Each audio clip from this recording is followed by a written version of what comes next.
Dave Arnold, your host of Cooking Issues, coming to you live and wet from the heart of Manhattan, Rockefeller Center, New York City Newsstand Studios. Joined as usual with John here in the booth. How you doing? Doing great, thanks. Yeah. A lot drier than you. Yeah. Wet. Yeah. Got Joe Hazen on the panels.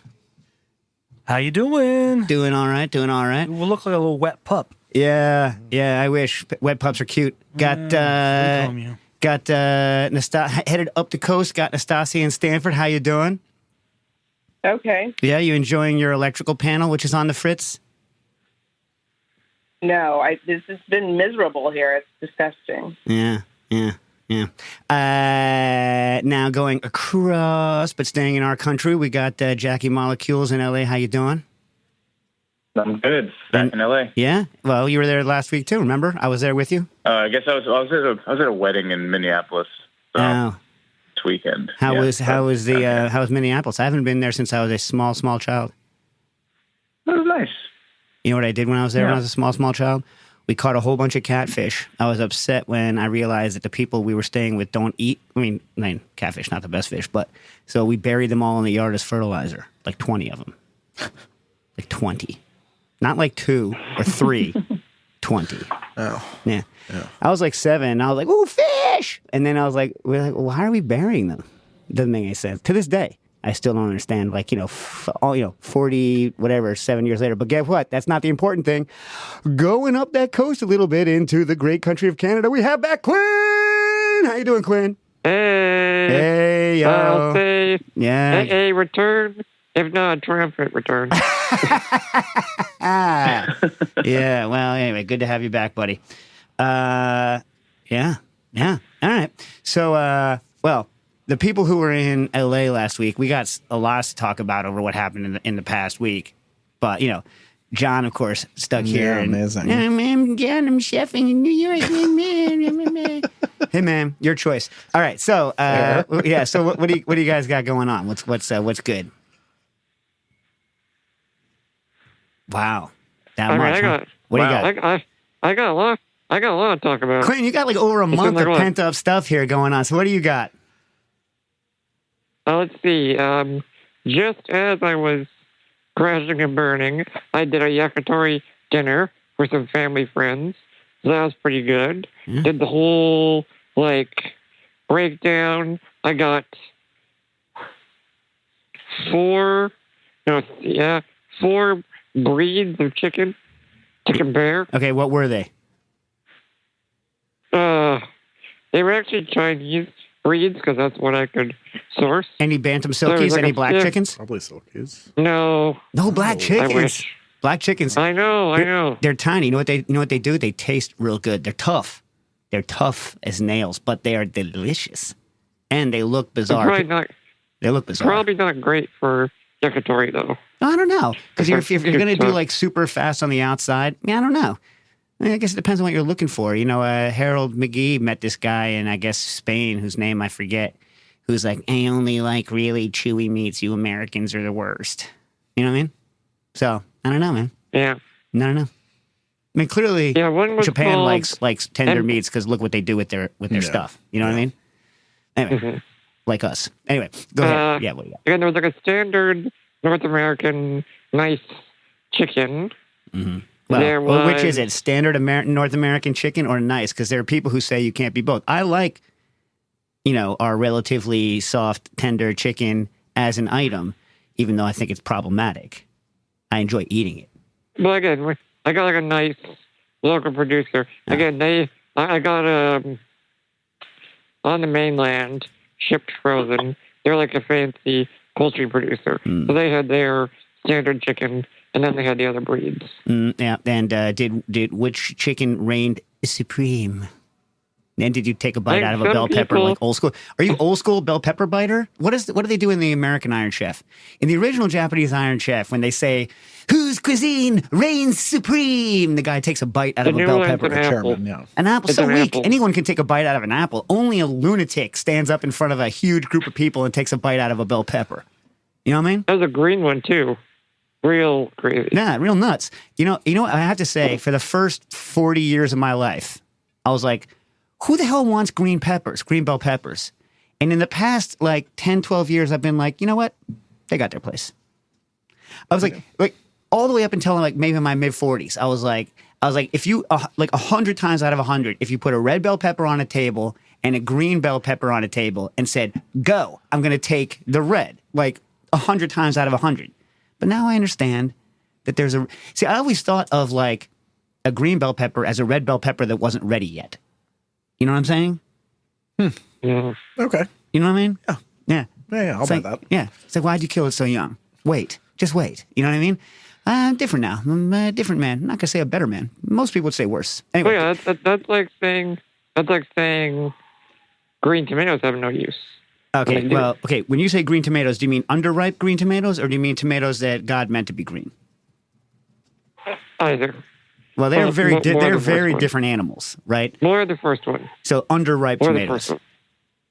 Yes. Can I tell you something? I'm going to say two things right now. They're going to make everyone think of a terrible person.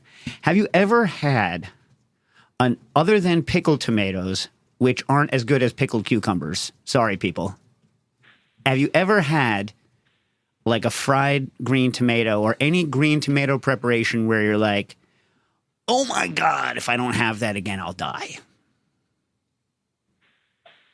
No, I mean, I made some fermented green tomatoes that were really good. that's pickled. Yeah, the answer is no for me. Yeah.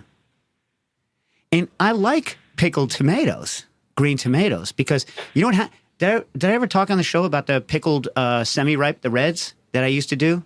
They turn into like a salsa texture because they get real soft because there's enough sugar in them that they break hard down. But they make a fantastic fermented like pico de gallo. They're great. You know what I mean? You lacto ferment them as normal with the onions and the garlic. Then you just drain off the liquid, hack the whole thing up, and it's like, get it? Pickle de gallo. Do you get it? Do you? Wah, wah. Yeah. Pickle the freaking gallo. But it has one benefit. It is delicious. And also, you know how like you make extra pico de gallo and you're like, this is going to be fine. And the next day you're like, this is fine. And then you keep eating it even after it starts. Because fermented in your fridge pico de gallo isn't good ferment. It's like nasty. questionable, Because it's not lactic. It's like ethanol fermentation. Yeah. And it just tastes not the best. No. It's not the best. I'll tell you this, though. Careful with the pico de gallo because it has a huge salt content. Not huge, but bigger than regular pico de gallo. Anyway, so I digress. Again, so Quinn, whose chicken reigned supreme? Was it the standard chicken or one of the fancies? And if it was one of the fancies, do you at least remember that one? Oh, okay, I remember the breeds. One was called Loon Kong, Loong space Kaong. And we Loon actually Kong, had- like Loon the bird with Yeah. a G, and Kong like Donkey Kong. Yes. Okay. We actually had, I remember now, there was only 3 breeds, but with that one, we had a male and a female bird. Ooh, so what do you like better in Kong? Did you like the Donkey Kong or do you like the female Kong? I don't. So you gotta remember, I don't execute these things. So we did keep some track of what was what. There was definitely preference part to part, but there was no overall winner. Oh, so you did it the way that what's his name did when he invented the pressure cooker. Was that Rumford? Mm-hmm. Where he did 2 lambs, and he put the 2 lambs on opposite sides. Didn't say a damn thing. McGee's. I should know it exactly because this is one of the stories McGee tells at the beginning of the Harvard lecture every year, and so I've heard it for like 12 times every year. So you'd think it would sink into my thick skull, but I'm used to. I'm prepping while he's talking, which maybe looks rude, but I have no way around it, right? So I'm prepping while he's talking. So anyway, I believe it's Rumford.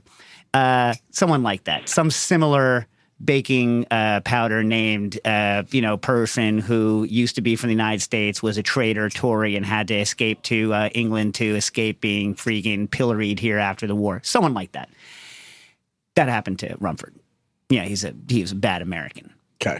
Yeah. Anyway, so like, maybe it wasn't him. Maybe it was somebody else. I think it was somebody else now that I think about it. Anyway, whoever in the hell it was, he pressure cooked one. It was called a digester, I think. Pressure cooked one and then regular roasted the other one and stuck them on opposite sides of his party den. whatever they call a party den back then, right?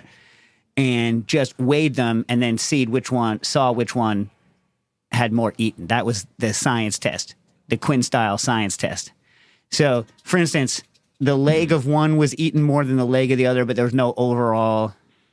No, again, we were like, we had all parted out, so we didn't have like we were doing part by part, but I don't remember if everybody got every part of every chicken, because we only had like one of each. One chicken of each. Yeah, so you had an N of one, too. Yeah, we're going to get into this later because someone asked a question that this is directly related to. Now, just so I can judge your family, is your family more breast people or more thigh people?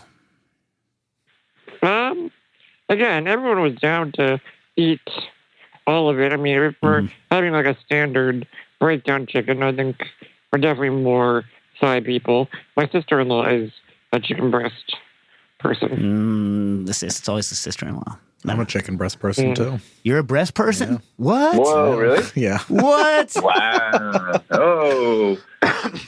Yeah, I mean, listen, I love the thigh and drumstick and everything too. It's all great, but yeah, I don't know. It's just something about a nicely cooked chicken breast that, it's a spot. Wow. Yeah.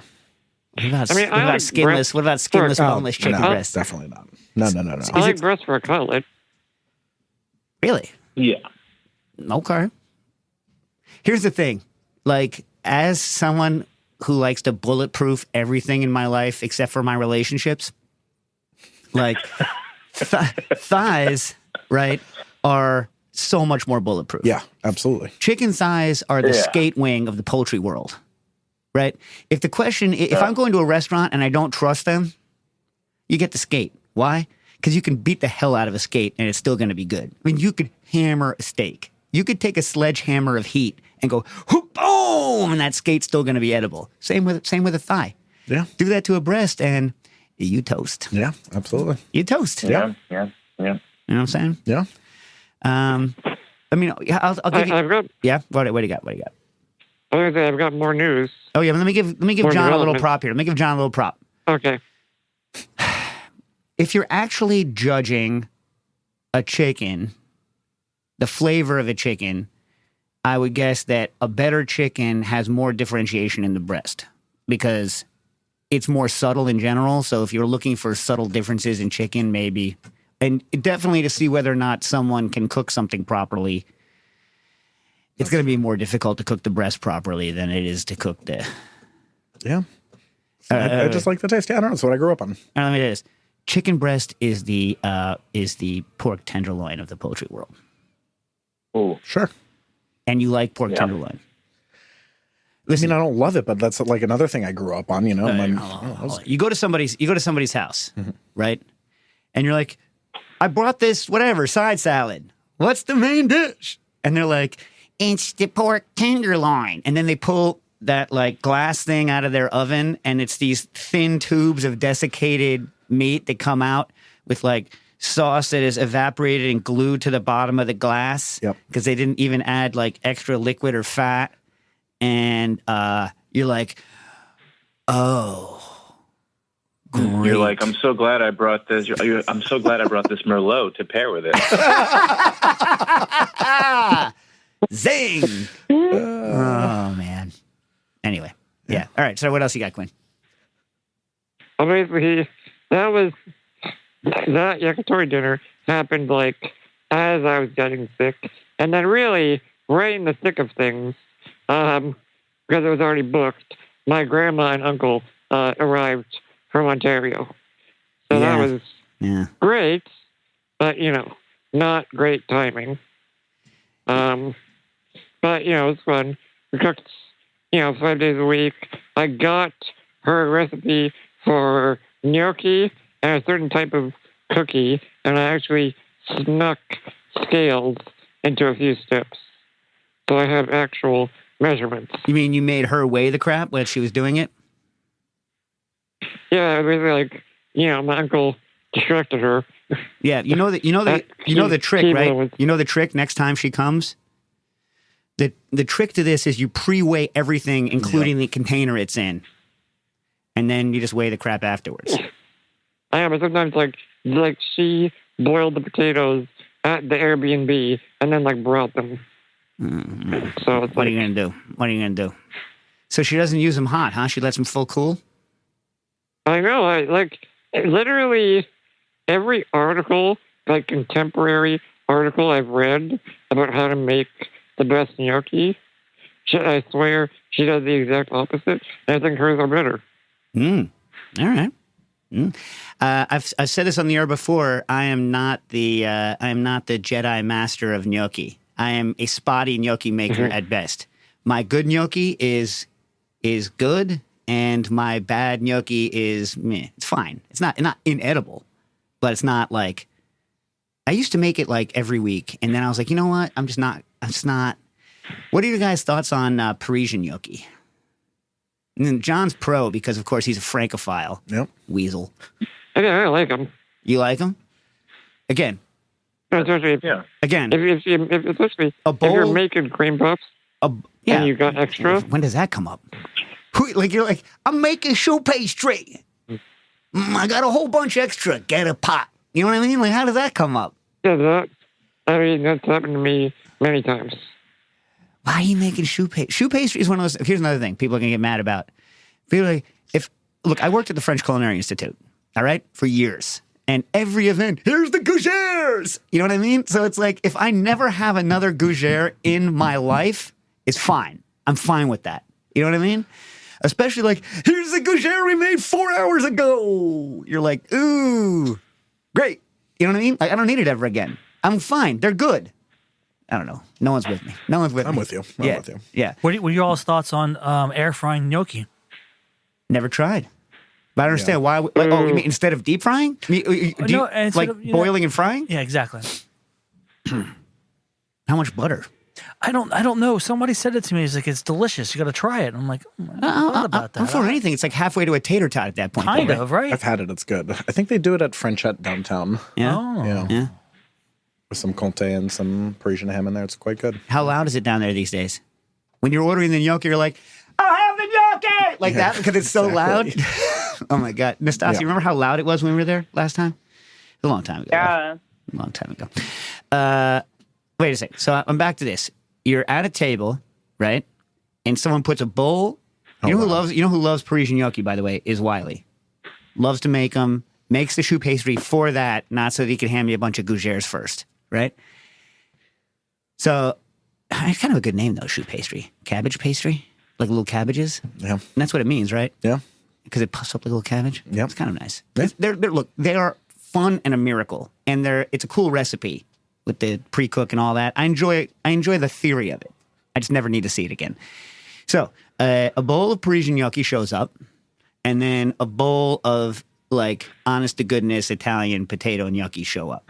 You know, not like a deep bowl, like a nice shallow like bowl, right? Okay, which one do you pick up?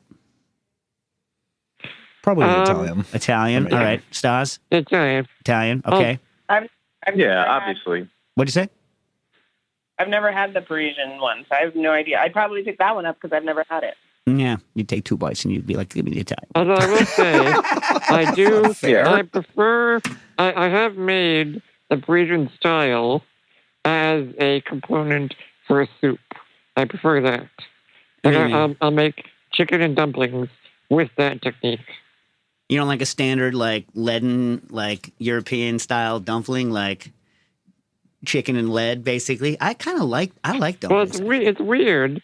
Back in the day, I watched an episode of Good Eats with Alton Brown, like way back in the day, and he always said that there were 2 styles of dumplings, the flat, Only 2. denser, more noodle-like ones, Right.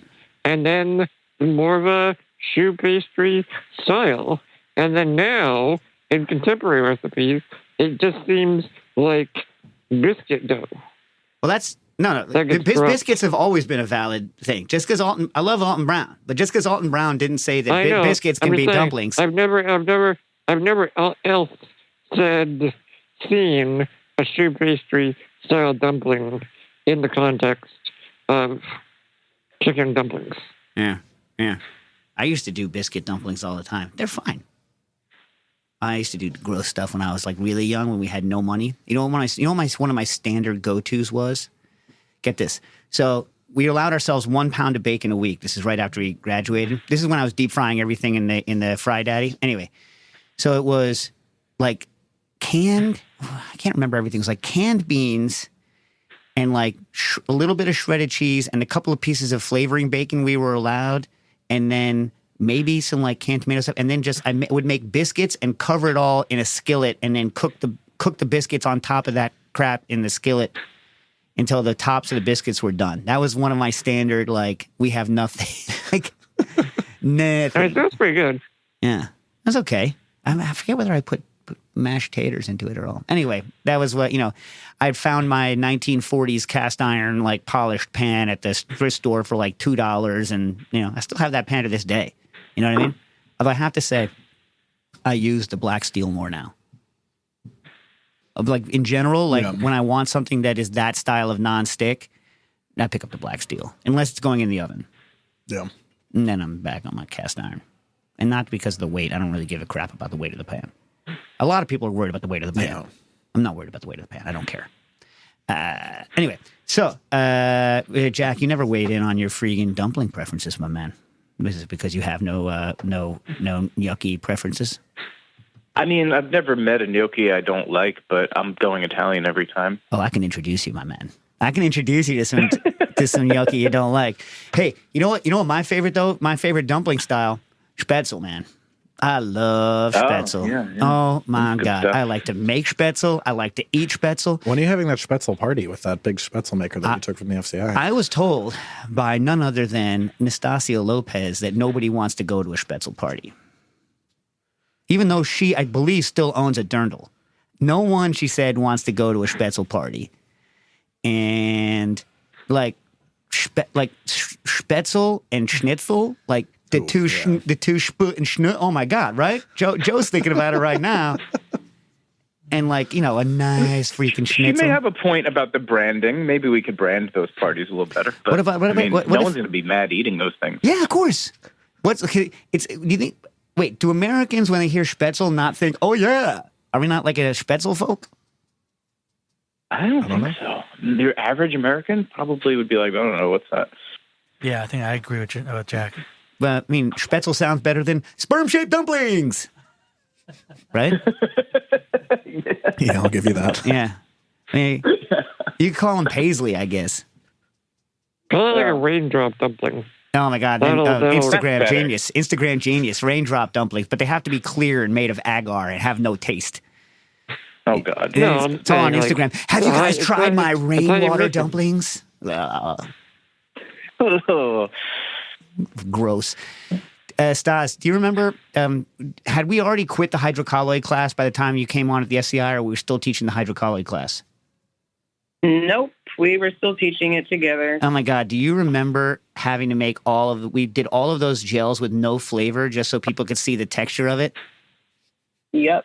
Oh my God. You're like, it's like everyone got like, if you just want like the worst, this is why when Dax came to me, he was like, people are making these rain cakes or whatever they're called on Instagram. It's just like agar or whatever, no flavor. I was like, that's horrible. I've done it many times. And like the worst is probably unflavored alginate beads. Like an unflavored alginate gel is a ticket to Sad Town. It's just nothing good about it. You know what I mean? Jeez Louise. All right, what else you got, Quinn?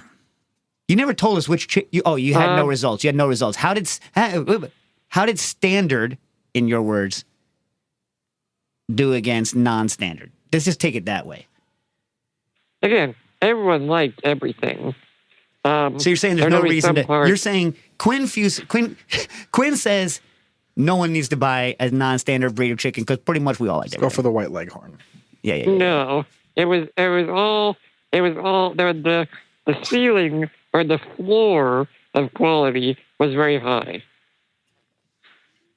But there were going to be some pieces, especially the fattier pieces, where some people preferred the non-standard breeds. I would have thought the opposite, but interesting. But so did you do any 6-week-old American standard breeds, or was it all like this by this person who, in other words, was it the same husbandry practices, all breeds? You didn't use like... I believe so. Right. So you didn't... Next time, you need to just throw a supermarket chicken in there. Know what I mean? Yeah. Yeah, supermarket chicken. All right. What else? What else you got for me before we go LA crazy over here since... I mean, I think it's the major one. After Grandma left, things are sort of in a holding pattern. Also, like, I love that you think that, like, our listeners are so dumb that they're not going to research whatever kind of cookie. You're like, it's a specific cookie. Which it's called specific? A pelota. But I don't know if that name is like... Pelota, like Spanish for, like, ball or balloon? I guess. Pelota. It's like a slightly fluffy, mildly orange flavored cookie. Dry, wet, fried, what? I mean, it's a cookie. You make it and bake it. It's relatively dry in the inside. Is it like a completely mouth-drying experience like some Italian cookies are, like where you're like, water? Or I love those cookies. Joe's giving me the look. So. But I crave those cookies, Joe, sometimes. All right? I wouldn't say that far. Taralikus are like, those are super bone dry. Yeah. Oh, my God. Anyway, whatever. So I'm sure someone's going to research. You remember, Quinn, I was a 6th grader when I had to leave my mom's wedding to my stepfather early, and all I had was the Boston Italian of the pronunciation from like 35 years ago of what this pastry was, and one of our listeners tracked it down for us. All right, so I'm saying, like, if you say specific cookie, you're not giving them anything to do. You know what I'm saying? Yeah. Pelota. Okay. Yeah. Once I test the recipe and confirm my measurements, I'll put it on Patreon. Okay. All right. All right. So, LA Times. Not the LA Times. Time on the show to talk about LA, I mean. I've never read the LA Times. Decent paper, Stas? Yeah. All right. Yeah. All right. So, we did last week's show with the Harold McGee. Awesome. Good to have McGee on. And then we did a big thing at Thunderbolt LA, which, by the way, those guys, killing it. Doing a great job. Those guys are, like, coming up with new uses of the Spinzall that, like, so get this. You know we talked Spinzall, too. Pre-sale's over. Anyway, so we're at Thunderbolt, and they had this idea. So, like, a lot of the times so Justino is when you blend fruit and liquor. And then whether you use a Spinzall or not, you spin out the solids to get, like, the fruit liquor back. And what's nice about it, if you use dried fruits, is that it's shelf stable, or semi-dried fruits, or a mixture of dry. We did oh my God, how good was that peach, Nastasia? So good. So it was like not half, but it was like a portion farmer's market peaches, which were kicking. They were like 14 bricks. They were nuts. They were so sweet, juicy. And then, and dried peaches, right? And so the advantage is that you get some of that sugar kick and extra solids from the dried peach, but you get some of the liquid and the fresh high note flavors out of the fresh peach. And we did it into the Wild Turkey 101 bourbon. It was nuts. It was so good. Like, so good. You know what? It's like, imagine if SoCo was good. No offense, SoCo. I think SoCo was... That is what it was, yeah. Yeah. It was like the SoCo. It's like someone was like, this is a great idea. And we came up with that, and they came up with SoCo. And you're like, oh, okay. You know what I mean? Like, I can't drink SoCo anymore. Like, I had a bad experience when I was a kid with SoCo, and, like, I haven't had it since. Like, they still make it, right? I think so. Yeah. I mean, it's not good, but... Is it like the first choice of children everywhere? Or I doubt anymore. Yeah. Oh, yeah, now they have Fireball. Don't you think it was the first choice for kids because, like, it's one of those weird things that was in your parents' liquor cabinet that you could kind of sneak out? You know what I mean? Like, who keeps SoCo around? Is the reason everyone had SoCo from their parents' generation, wasn't Janis Joplin a fan? Oh. Or was that? Oh, maybe. But those are also, like, SoCo is probably one of the first ones to have a handle on it, too. Really?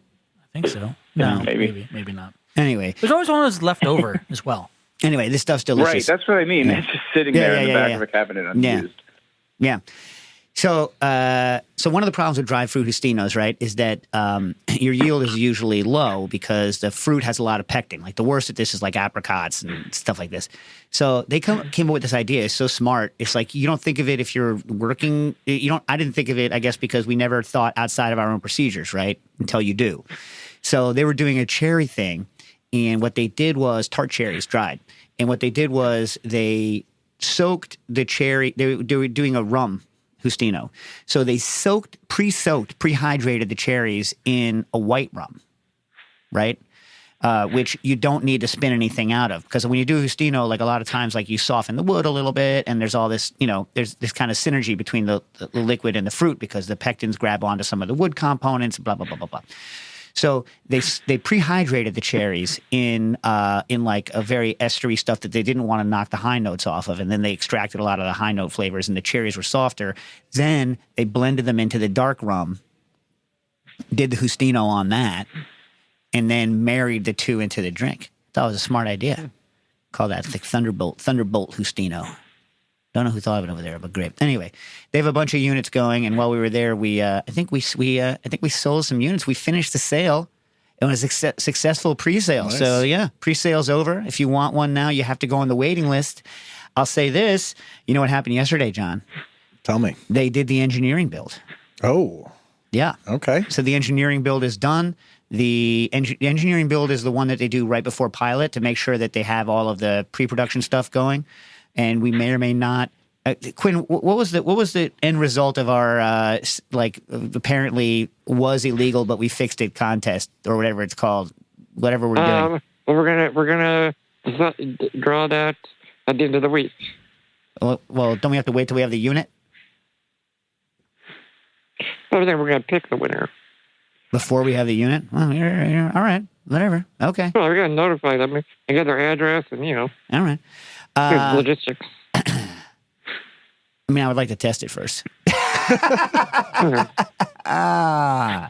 Yeah. Anyway, so we then the next day we did a pop-up at Thunderbolt, LA, which, by the way, we thought it was the hardest bar in the world to find. It's on a street called Temple Street, right, Stas? Which I never knew the name of, but now I'm never going to be able to forget it. And what happened is, he's not listening. It's fine. So Nastasia, by the way, rents a Jeep Wrangler Rubicon. So I don't know if it was a hard rock Rubicon, but it was a very high level trim of Wrangler, right? It had the snorkel coming out of the top so that we could have driven it underwater. We didn't, at least not while I was there. Wasted opportunity. But do you know what's not easy? You know what you shouldn't wear if you're driving in a Jeep is jeans. Because damn, that thing is it's like 1,000 feet in the air. You do a pull up into the Jeep, and every time we did it was a workout. Yeah, Nastasi was like, "We look like a-holes, like we look like we can't even get into our own car." Oh my god! But get this, Nastasi is so hardcore, right? So first of all, I don't know what it's called. You have a special name for it that apparently is a secret. No one's allowed to know. So we had drinks with Aaron Polsky, and Aaron was talking to Stasi and was like, "Why are you so cagey about who you rented it from? I know the person you rented it from." So it's some secret. It's the equivalent of the CNC of here. So I think CNC in New York City is where all the movie weasels rent trucks from, and you just walk into a warehouse and they hand you a truck, basically. Yep. And if anything wrong happens, they break your legs. You know what I mean? It's it's cheap, the cars are beat up, but that's what everyone uses. That's what Nastasi and I drove to Modernist Pantry and when we got COVID right at the beginning of the pandemic. Remember that, Stas? Oh, yeah. Yeah. So anyway, she rents from this, and the Jeep shows up dirty. So what'd the guy do, Stas? Gave it to us for free. Yeah. She kept on calling. Free for a whole week. Gave her a Jeep. In good shape. So every time something would go wrong, she would call up. So whoever had done it had off-roaded it, which is what we should have done. We had work to do, so we didn't. So they had put a slow leak into the rear tire. And Stasi's like, "You should change the tire." I'm like, hell no. No, I'm not going to change this 80 million pound Jeep tire in LA. No. Especially because the driveway that we were on is like a 45-degree angle in Laurel Canyon. You know what I mean? It's not only is it 45 degrees, it's a foot long. It's the car is anyway, it's ridiculous. So I'm like, no, I'm not going to do that. So I was like, yo, pull into this gas station. We pull in, we got a flat fix. You guys familiar with flat fix? Yeah. So for those of you who don't know, it's a can of goop, and you make sure that the Schrader valve on your tire is low down, and you inject the whole can of goop. But I guess in LA, people don't work on their own cars much because this flat fix had been around forever and leaked all over my hand. It was like flat fix from like when I was a kid. Anyway, so we inject the whole flat fix in, gets all over the valve, totally hoses the valve. You also get to pay for air in LA. Do you know that? I guess maybe you do here, but some places. So this guy, everywhere. So the flat fix, because it leaked, didn't have enough juice to fully inflate the rear tire. So I was like, quick, drive around to coat the inside of the tire with the goop so it seals. And then Nastasia hard pulls into another one, and there's a guy bogarting. I don't realize you're supposed to pay, right? So there's a guy bogarting the compressor, right? And I'm like, what the hell? And Nastasia's like, he's getting air. And I'm like, what are you talking about? So the guy finally leaves, and I realized he was bogarting it because he had paid for the air, and he didn't want us to have any of his free air, right? But I was giving him such the stink eye that he drove off in his little LA convertible, and we got just that little bit of air. I didn't have to pay for it. Yeah. Amazing. Yeah. Anyway, so I think that's what put us over the edge for free Jeep. I don't know. Because it was just $200 for a while, and then he was like, it's free, whatever. Right, Stas?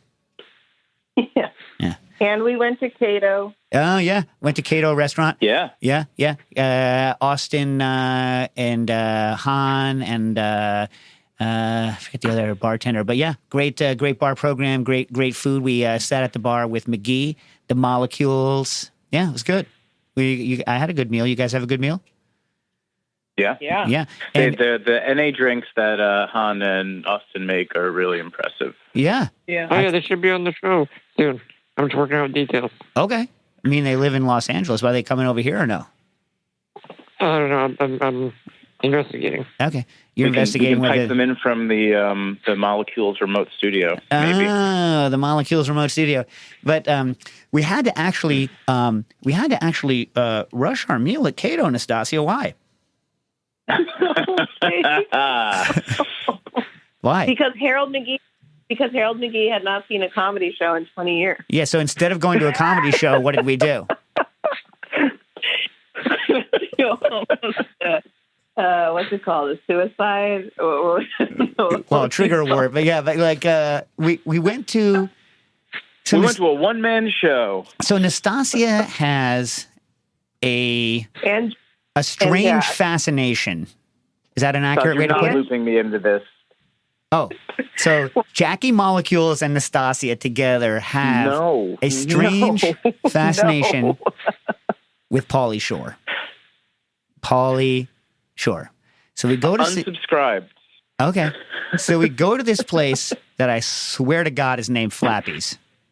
Flappers. All right. Because that's so much. Okay. And like, I was like, what is a Flappy Nacho? And they're like, the name of the place is Flappies or whatever. I was like, oh, geez, Louise. So we go to Flap Jacks, whatever in the hell it's called. And Pauly Shore does a show that is where at the end, he's like, it was the most depressing show that I had seen in a long time. What about you, Nastasia? We felt real bad for him. At the end, he's like... Stas, you're underselling this. Yeah. Stas has not been able to think about anything other than the sadness of middle-aged Pauly Shore since that night. Yeah. No, we're like... Pretty much consumed her all day and all night. Yes, no, the next day, we're doing a pop-up at Thunderbolt, and we're like pouring these drinks. Nastasia's mom came, her friend Pat came, Molecules was there, Harold McGee was there. We all had those amazing trucker hats on, which we're going to sell. We have a couple more we can sell. By the way, Nastasia pulls like a rabbit out of a poop pile and like gets these the cheapest trucker hats, and they're freaking awesome somehow. I don't really get it. They're like creamsicle colored, and they say Booker and Dax like Spins All 2.0 in the standard like cheap bubble font, and somehow they kick butt. You're always selling Nastasia short, Dave. I don't know. I don't know what it is. Yeah. Anyway, get this. So these hats, right? I won't say what they cost us because that would just be obscene, right? She's there, and so what she does is she makes a sign that says free with Applehead, right? free with Applehead or $97 a piece. Okay, and this is her genius, right? Right. Because what happens is if someone's like, $97, she's like, I'll give it to you for 40. Whoa. Excuse me, that was me cutting under the table deal. Oh, okay. Sorry, Jack. We good cop, bad copped that situation. All right. I was like, "Oh, Stas wants to charge you 97, but we could do it for 40." I didn't realize. Well, I and then appreciate we did have a loyal fan that insisted on paying full price for 2. To shout out to her. I don't remember her name, but that was very kind. Dang! And then we signed him. I'm like, well, I don't really get it. I'll sign it if you want. You know what? You know what's very hard to do? Not get a Sharpie to bleed on a cheap trucker hat when you're signing the underbill. Is that what you call it? The underbill? Sure. Yeah, sure. Yeah. I kept the plastic in for the crunch effect. Wore it all night. Yeah. Anyway, rousing success. So I want everyone who can hear this who texted me and said, no one's going to bring an Applehead doll. No one's going to bring any Applehead dolls. And what happened, Stas? We got some amazing Applehead dolls. Like crazy good Applehead dolls. Like, and you know what? We got to put them on. Let's get it together and we'll do a real one on Instagram because they were just on stories. Like that needs to be a post. First of all, I think it was I Dig Farmers. There's a picture where I think it's him holding the 2 Applehead. What I thought was interesting also is the speed Applehead. So we had one that was only dehydrated for like a day. And so it's kind of soft and squidgy, but had the look of an Applehead on the outside. A picture of him holding these Appleheads, he looks like a Renaissance painting of like a cherub. He looks like an angel from heaven holding Appleheads. It is a crazy picture. And then we had, literally we opened the door and in comes, I wish I remember their handles. Anyway, we'll get it. We'll get you. We'll call you out. We'll talk about it again. A hula doll with a battery. Oh. They had ripped the head off of the hula doll and the wig and then jammed the Applehead on and then put the thing on. So it's dancing. And then they had like, I don't remember the name. It's like a regular doll, like with the like regular doll hair. They ripped the head off of that and then shoved the doll eyes into the Applehead. And that scared everyone in the bar. It was amazing. And then they had a tiny Applehead doll with like a crab Applehead who looked like Weekend at Bernie's in a chair, like a dead Weekend at Bernie's in a chair, holding an airline bottle of Fernet. Amazing. Then later on in the evening, a guy I know, Ron Birnbaum, who I went to college with, but I saw him last at the reunion, shows up, get this. He was walking by the LA River, right? Which, as you know, is a culvert, right?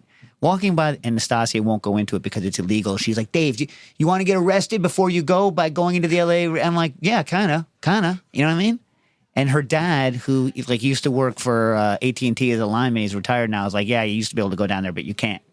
I was like, can't you get me down? Can't you, like with your like, utilities connection, get me down? He's like, no. I'm like, okay, here's your drink. Anyway, so like, was that fairly accurate, Nastasia, or no? Yeah. You forgot to give him crap for getting the pinky ring. So that's okay. We'll finish the Applehead in a minute. Nastasia goes, don't yell at me and don't say anything weird when my parents are here. I'm like, okay, so I'm going to bother him about, he was either, when you retired, okay, Stas, tell him the choices. It's your dad. You tell him what the choices are and see what these guys think. Bike or a generator. No. Or a pinky ring. Oh, yeah. Wait, what's the question? You're going to get one of these 3 objects. Okay. In thanks for your service for 1 billion years to AT&T. Okay? All right. So give you the choices. Bike, pinky ring, generator. There's one call. Easy call. Easy call. What is it? Guess it's going to be the pinky ring. Pinky ring. Pinky ring. What? Easy. Pinky ring. Obviously, you get the pinky ring. Obviously. Not even, I didn't have to think of it for 2 seconds. Are you joking? One call, Stas, pinky ring. And the family convinces him to get the bike. I would have gone for the bike, too. What? Boo! Don't you already have a bike? No. You also don't have a pinky ring. Yeah. Yeah, pinky rings they call because you gotta look at it. Like, who even knows? First of all, choose your own bike. Don't let AT&T choose your bike for you. Right. You know? Yeah, bike is so personal, right? But it's like, here's my AT&T pinky ring. People are like, oh my God, you're wearing a pinky ring now? You're like, hey, it's my retirement pinky ring. Oh, Yeah. you know what I mean? It's like, That's so cool. yeah, for sure. That bike's gonna get rid one time. First of all, it's LA, right? So you're like, where's the motor on this bike? And then that's it. It's over. You know what I mean? Geez, bad call by all. But so anyway, so he's Ron's down by the LA River. Apparently there's a coffee shop by parts of the LA River right where the culvert is. I don't really understand how that happens. I mean, I've only ever seen it in the movies with high-speed car chases. I've never actually seen it in the real life. But he sees a rat, like a live rat, chewing on an apple. And, you know, he does the shoe kick. You know, we won't talk. I got in trouble for talking. You know, Nastasia and I got in trouble for talking too much about kicking rats away from restaurant establishments in the past. So I won't bring it up again. Right? I don't think he was wearing wingtips, just to bring it up a little bit. But anyway, so he shoos the rat away, and he picks up the apple head, and the rat had chewed 2 perfect eye holes for the apple head. So it was a fresh apple head, and then he made a body out of it and like potato feet. So it's the only fresh apple head doll we had, but it was also carved by a rat at the LA River. So I thought the apple heads were a huge success, in my opinion. Yes. Now they're hiding in the bushes around our Airbnb that we rented. I thought your mom took them. Hell no. All right. Wow, my girlfriend wanted them. Thanks. Yeah. They're nightmare fuel in the best way possible. They're truly terrifying creations. Yeah. You're like, I'm getting to sleep too easily. I need some Freddy Krueger to keep me awake. Here you go. Oh! And that's it. I feel like between Pauly Shore trauma and the Appleheads that night, it was like a lot of... It's a lot, like, yeah. Yeah. Pauly Shore being like, don't worry about me. I've got nobody and nothing. I go home alone at night. It's fine. That's how he ended his show. Yeah, it's true. That was pretty much the last act. Yeah. He's like, my parents didn't love me. My parents didn't love me. You know, I had bad role models. The best thing that ever happened in my life was that I used to go to the Playboy Mansion a lot and like hook up with centerfolds. My ex-girlfriend turned out to be a Heidi Fleiss, call girl. And yeah, that all imploded, but I'm fine. It's all good. Goodbye. Order 2 items of flappies. Goodbye. Good night. You know what I mean? And there were pretty much like 20 of us, or 25, I think, total in the entire venue. And, you know, there were like 8 of us. So, yeah. It was dark. Yeah. McGee goes, I've never been to a comedy show before. And we were all like, you still haven't. You still haven't. Halfway through the show, Pauly Shore goes, this is the whole show, people. This is what it is. You know what I mean? Like, anyway. He said, yeah, get on board. Get on board because this ain't changing. It's staying like this the whole time. And like this guy named Dave. So it was all like projections. It was like, imagine you showed like the slideshow of your vacation, but instead of that, it's your whole life. All right? Like this is your life situation with music. He's like, the music's supposed to get louder there, Dave. Like the whole time. And he would break into like the Weasel character every once in a while. And we're like, we didn't see that. We don't know. I don't know. I didn't watch those shows. Did anyone watch those shows? I've never even seen Biodome. I've never seen Biodome. Why would I? Why would you go see him live now? If you didn't see Biodome before, why would you go see him live This now? wasn't my idea. Why? I'm not a co-conspirator. You made me go to the first Pauly Shore show. May I say? Wait a minute. This is the third. This is the third, I believe, Pauly Shore show that Nastasia Lopez and Jackie Molecules have gone to in the past year. This is the second show. No, Dave. Third. Second. And we went to the comedy show, the Comedy Store. He was one of like 12 comedians we saw that night. It was 10 minutes of Pauly Shore. Nastasia and Jordana went to a Pauly Shore concert or show where it was just him. I did not go to that. Okay. You're Gotta clear my name here. You're painted with the same brush, Merlot, man. Anyway. I know. I see this. Yeah, it's rough. Yeah. Yeah. So anyway, so if you're in the LA area, which I'm actually going to have to go back to pretty soon. Oh, get this. Speaking of LA, yeah, I have to go back. I don't know if I'm in and out. I'm doing something for Bar Smarts. I don't know where yet or what's going on. Get this. Oh, I lost. I forgot what I was going to say. Doesn't matter. I guess it wasn't. Dude, here's the thing. Here's a lie that your parents tell you. If you forgot it, it wasn't important. Wrong. Not correct. Anyway. Dave, we have 7 hats. We have 7 hats left. If you want a Spinball hat, email me. We're going to put the picture of it up on the on the what's it called? We're going to do a post, right? Also, sincere honesty, everyone who ordered a Spinball 2, thank you so much. We appreciate it. We appreciate you putting your trust in us. We're getting those things built. They're going to be good. All right. Hey, what's up, caller? You're on the air. Hi, how's it going? Going well. How's it going? Glad to hear it. Hey, I can't complain. Here in the Midwest, the weather has turned. We are now into shorts and hoodie season, which is kind of a magical couple of days that we get before things get really real with the Midwestern winters and whatnot. Had a meat glue question for you guys.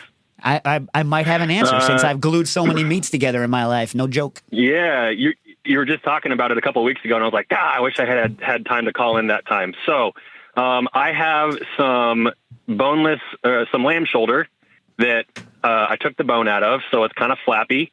I would like to glue it down into one nice cohesive piece because I'm going to cook it sous vide and then cut it into steaks and then like kind of brown it off and serve it to like a big farm to table dinner thing I got coming up in a couple of weeks. So my question is, what is the meat gluing, cooking, cooling, then reheating procedure? Because if I remember right, and it's been a long time since I've been around anything that's been meat glued, but I feel like if I remember right, if you like take it straight from the water bath to an ice bath, it like busts the bond or something like that. No. Be sure. No. It's good. So like the thing with the meat glue, first of all, you need to put some porta potties at the event and have it be farmed a toilet. The plate is not the end. It's not the end. It's the circle of poop. Yeah. Anyway, so yes. Like if you're bonding raw meat, right? You want to like sprinkle it in. The best way to bond is actually not a heat bond. It's a time bond, right? So you put it in, right. And you have a vac machine. So I would glue it all together, and then vac it down, and then vac it. That was the plan. Glue it together, vac it really hard for a day, and then cook it the following day. Yeah, you're done. You're good. You don't need to worry about it. So the bond strength. Glad to hear it. Yeah, the bond strength is going to be. I would say it depends on how much you get in there and which meat glue you're using. Are you using the one that Modernist Pantry sells, Moo Glue? Yeah, one of them. I don't remember if it's TM or RM, but I got the Moo Glue. Yeah, I thought it's not RS. Anyway, so like look at what it is. Like most of it has like the casein binder in it, right? There's either the two most common ones are the gelatin binder and the casein binder. I'm pretty sure I got the casein one. Yeah, RM. Yeah, RM. That's RM, right? Yeah. It's been a long time since I remember the acronyms, but like so that's the one I have the most experience with. The gelatin binder, which what was that? GB, right? The gelatin binder one is good. It's really good. And it also doesn't have casein, so it's useful if people don't want to have the casein. But the issue with it is it's very high tack, so it's not as repositionable as the RM is, right? So you sprinkle it in there, and don't go. I mean, get enough into all the parts. Don't go ape crap with it. If you do go ape crap with it, I recommend cutting it out of the bag and putting it into a new bag before you cook it if you're going to sous vide it. If you go ape crap. Yeah, that's something. Yeah, for sure. Yeah. Cool. Yeah, and you should be fine. The strength should be like on the same order as like intermuscular, like when you're ripping the flap off of a ribeye or something. Fantastic. Yeah. Good to know. I appreciate it. Yeah, 4 hours, at least 4 hours, and then you're good. Yeah, I'm planning on doing it overnight at the very least. Yeah, so. you're winning. You're winning. Even fat cap stuff should glue back on. There's enough connective tissue in it. That bond won't be as strong, but it'll work. Good to know. I'm trying to minimize how crazy I go with the fat cap. I mean, I did get basically a lamb and a half and I'm going to do sort of a porchetta-esque sort of situation with the loin and belly. Uh-huh. And then I got all the leg one seamed out, and then the shoulder, like I said, it's just kind of flappy, kind of the way that a boneless shoulder looks when you take the bone out of it. So just wanted to get it back into one nice piece so I can cut beautiful portions of it. On the porchetta, you're going to glue the skin around it? You're going to glue it? Well, it's not an actual porchetta. It's a porchetta shape, porchettaloid. Oh.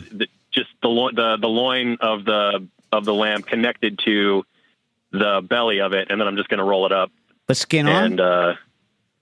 And this one didn't have the skin when it came to the butcher shop, so no skin on this one. I want someone to try the Danish-style pork, or it could be lamb, on a porchetta and tell me whether it works or not. I'm assuming it's going to work. I just saw a clip on Instagram where somebody just took like a pork loin and they butterflied it, stuffed it, and then rolled it, and then separately boiled pork belly and wrapped it, torchoned it super nice and tight, then cooked it sous vide, and then dropped the whole thing in the fryer.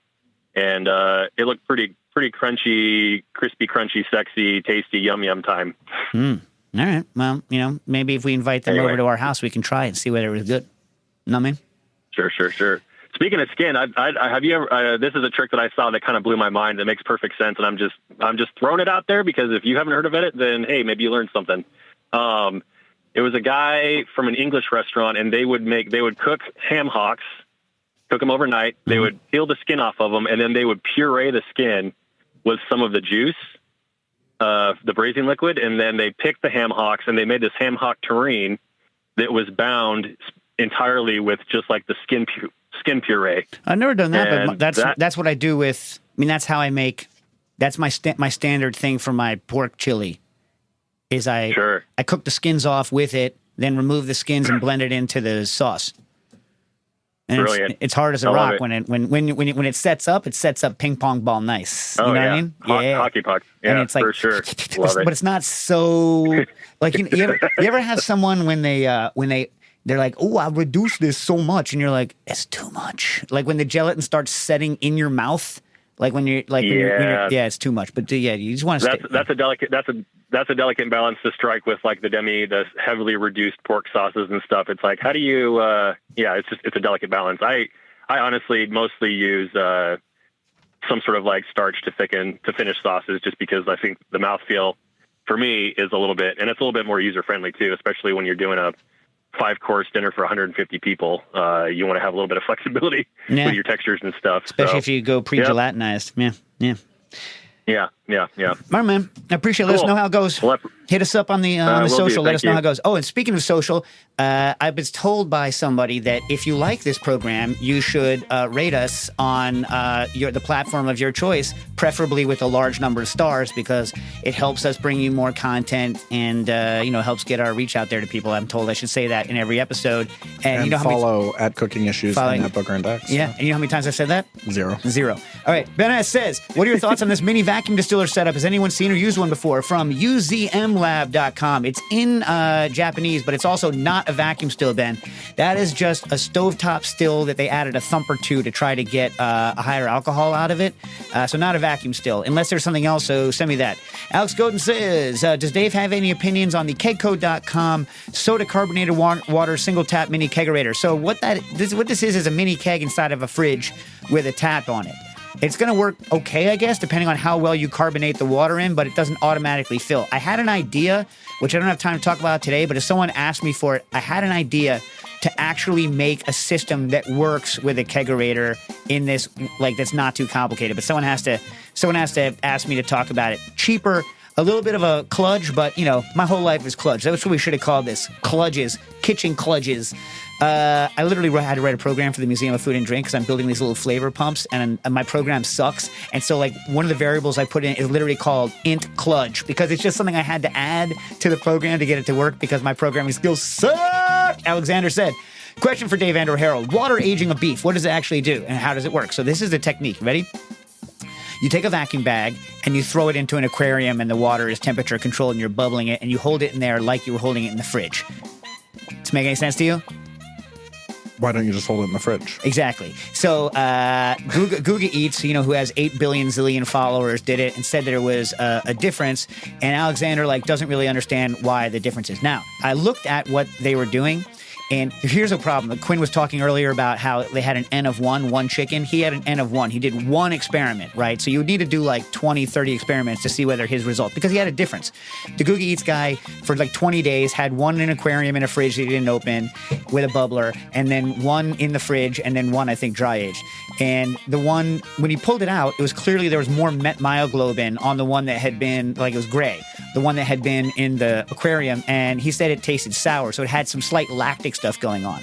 So what I'm going to say is that a lot of this has to do with, one, that could just happen because there's lactobacillus in the bag.